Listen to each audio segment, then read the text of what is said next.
안녕하세요, 여러분. 오늘은 이스라엘 팔레스타인 사태에 대해서 제가 짚어볼 수 있는 부분 간략하게 한두 가지만 보도록 하겠습니다. 이스라엘 팔레스타인 사태, 지나친 낙관은 금물이다. 이렇게 제목을 뽑아봤는데요.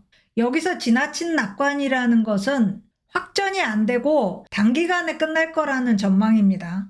전쟁의 피해 얘기가 아니라는 점 분명히 하겠습니다. 자, 최근 몇 달 동안 유가 변동성이 확대됐어요. 6월 말 이래 현재까지입니다. 현재 유가는 브렌트유 기준으로 배럴당 85달러 정도 되는데 올 6월 이래 21% 정도 상승한 가격이에요. 하지만 9월 정점 97달러에 비해서는 상당히 내려왔습니다. 10% 이상 하락했습니다. 현재 석유 시장은 두 개의 상충되는 힘에 의해서 지배되고 있습니다. 이 두 개의 힘이 서로 다른 방향으로 가려고 해요. 첫 번째 힘은 이란이 이스라엘 팔레스타인 전쟁에 개입하는 것을 상정합니다. 이란은 세계 10대 산유국 중에 하나예요. 이란이 개입하면 그 여파로 석유 공급은 당연히 축소될 겁니다. 그렇게 되면 유가가 급등하겠죠. 특히 지금 사우디 러시아가 석유 생산을 줄여놓은 상태라서 이미 공급이 대단히 타이트합니다. 이런 상황에서 공급이 더 타이트해지면 가격은 오를 수밖에 없죠. 자, 두 번째 힘은 뭐냐? 유가가 상승하면 중앙은행들이 긴축 사이클을 연장할 거다. 이런 생각입니다. 그렇게 되면 경기 침체로 들어가고 수요 파괴가 일어나겠죠. 수요가 급감하면 당연히 유가는 하락할 겁니다. 이 두 개의 힘이 석유 시장에 작용하고 있어요. 그렇다면 지금 이 시점에서 어느 쪽 힘이 더 강할까요? 시장을 보면 답은 금방 나옵니다. 2번이에요. 긴축 사이클 연장될 거다. 그러면 경기 침체 올 거다. 이쪽 전망이 더 우세하기 때문에 유가가 소폭 하락하고 있는 중입니다. 그렇다면 왜 2번이 우세하고 1번은 상대적으로 약한가? 다시 말해서 시장 참여자들은 왜 이란이 개입해서 유가가 급등할 가능성을 낮게 보는가? 그 이유는요, 21세기에 일어난 이스라엘과 팔레스타인의 무력 충돌이 경제적인 충격으로까지 발전을 안 했기 때문입니다. 21세기 들어와서 6번 무력 충돌을 했어요. 이번이 7번째입니다. 그런데 이란이 개입하지 않았어요. 그러니까 이번에도 이란은 개입 안 할 거다라는 예상이 지배적인 거죠. 자, 이 직전 6번의 충돌, 이때가 충돌이 일어난 시점입니다. 충돌 전 150일, 그리고 충돌 후 150일을 보면 충돌 후에 평균적으로 유가가 그 이전에 비해서 별로 오르지 않았습니다. 시장은 지금 이걸 믿고 있는 거죠. 이란은 이미 이번 사태에 대해서 우리는 기본적으로 팔레스타인을 지지한다. 이렇게 공개적으로 선언은 했습니다. 하지만 이렇게 선언했다고 해서 자동적으로 개입할 거다. 이걸 상정하기는 어려워요. 월스트리트는 이란이 개입하지 않을 거라는데 지금 베팅을 하고 있습니다. 자, 이번에 팔레스타인이 이스라엘을 최초 공격한 시점은 지난 토요일 새벽이었습니다. 그리고 월요일에 석유 현물 시장 열렸을 때 4% 상승했어요. 여기입니다. 자, 4% 유가 상승이라는 것은 전쟁 발발의 결과라고 보기에는 너무 약해요. 평상시에도 있을 수 있는 상승폭입니다. 거기다가 장 시작되고 처음 몇 시간 상승했다가 상승 멈췄고요. 다음 날부터는 하락세로 들어갔어요.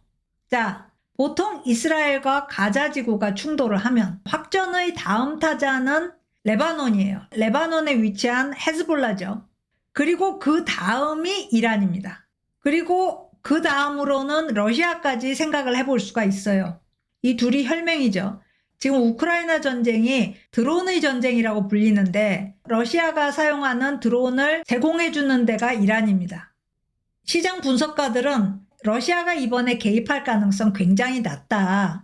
우크라이나 전쟁만으로도 힘든데 전선을 또 하나 만들지는 않을 거다. 이렇게 예상을 하고 있어요. 그러면 이란의 개입도 쉽지 않지 않겠냐? 따라서 이 정도에서 마무리될 거다. 이렇게 보는 겁니다. 이 전망에 근거해서 유가가 안 오르고 있는 거고요. 자, 그렇다면 이란이 개입하지 않을 거라고 우리가 단정할 수 있는가? 현 시점에서 토요일에 팔레스타인 공격이 보도되면서 그날부터 여러 가지 분석이 나왔습니다.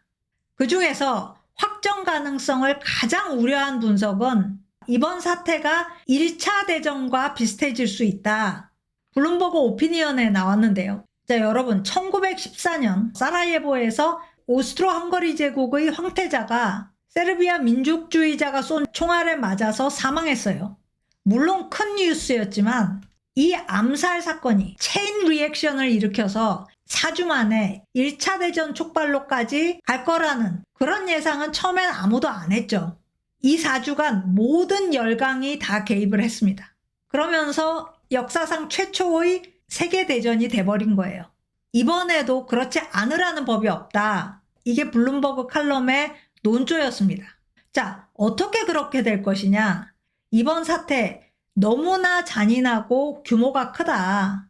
그래서 이스라엘은 이번 피해로 하마스를 괴멸시킬 권리를 획득했다. 이스라엘이 이 기회를 놓치지 않을 거라는 거죠. 그리고 만약에 레바논의 헤즈볼라가 개입한다면 이스라엘은 헤즈볼라를 괴멸할 권리도 획득하게 될 거다. 말이 됩니다. 헤즈볼라가 하마스를 돕겠다고 나서면 이스라엘은 헤즈볼라와도 전면전 펼치지 않겠냐? 이런 예상이 가능하죠. 그렇게 되면 1914년처럼 모든 열강이 다 개입할 거다. 아랍과 이해관계가 없는 강대국은 없으니까요. 사실 며칠 지나지 않았는데도 각국이 입장을 발표하고 중재하겠다고 나서고 이러고 있습니다. 미국은 항공모함까지 보냈고요. 자, 이번 사태에 대해서 1차 대전까지 소환하는 것은 지나친 걱정이다. 이렇게 생각하시는 분도 있을 거예요. 그런데 이게 지나친 우려라면 너무 우려를 안 하는 쪽이 지금의 시장이에요.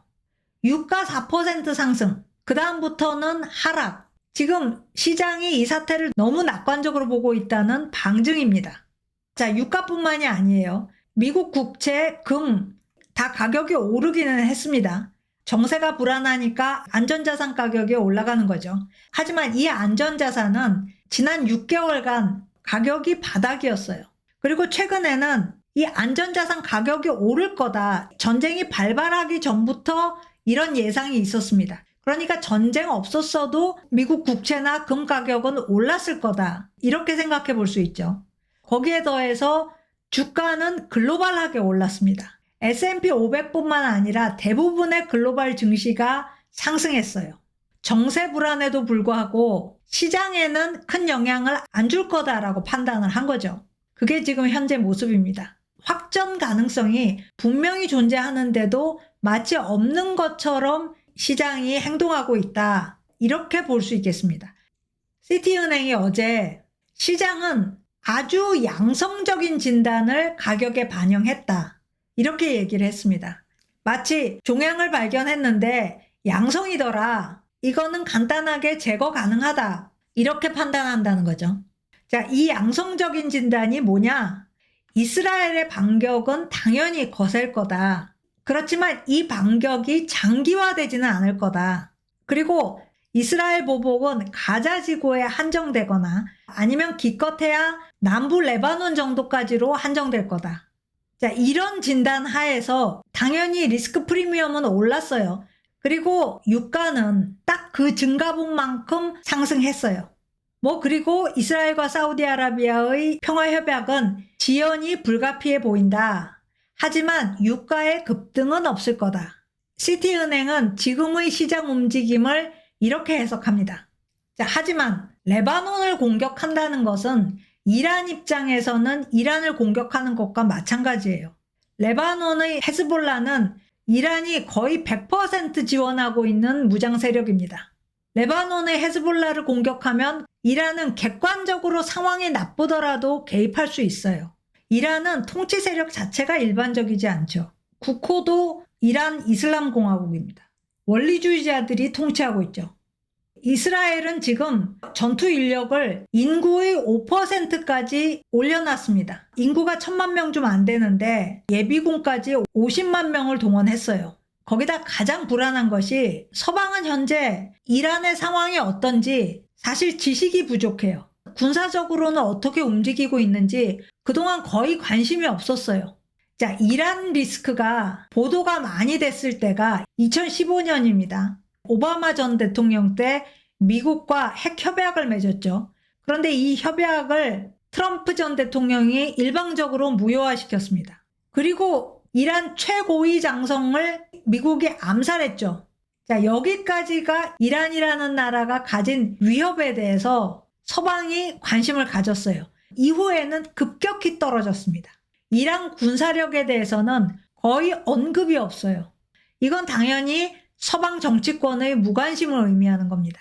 이런 상태에서 이란이 개입 안 할 거다라고 예단하는 것은 극히 위험하다. 이런 점이 있고요. 그런데 방산업체 주가가 지난 4월 동안 상승했습니다. 여기입니다. 이게 무슨 뜻일까요? 블룸버그도 명쾌한 답은 못 내놓고 있습니다. 하지만 방산업체 주가가 이렇게 상승한 거는 최근에 없었어요. 이란 긴장에 주목하지 않게 된 이래 최고입니다. 심지어 우크라이나 전쟁 과정에서도 한 번도 이렇게 방산업계 주가가 올라간 적이 없어요. 이게 무슨 뜻일까? 어쩌면 관련 투자자들은 이란 개입 가능성에 주목하고 있는 거 아닌가? 그 외에 다른 그럴듯한 해석이 있나? 없을 것 같아요. 자, 그래서 확전의 가능성을 너무 낮게 보는 것은 시기상조다. 좀 더 지켜보고 유의해야 된다. 이런 얘기죠. 자, 오늘 스캔 여기까지입니다. 고맙습니다.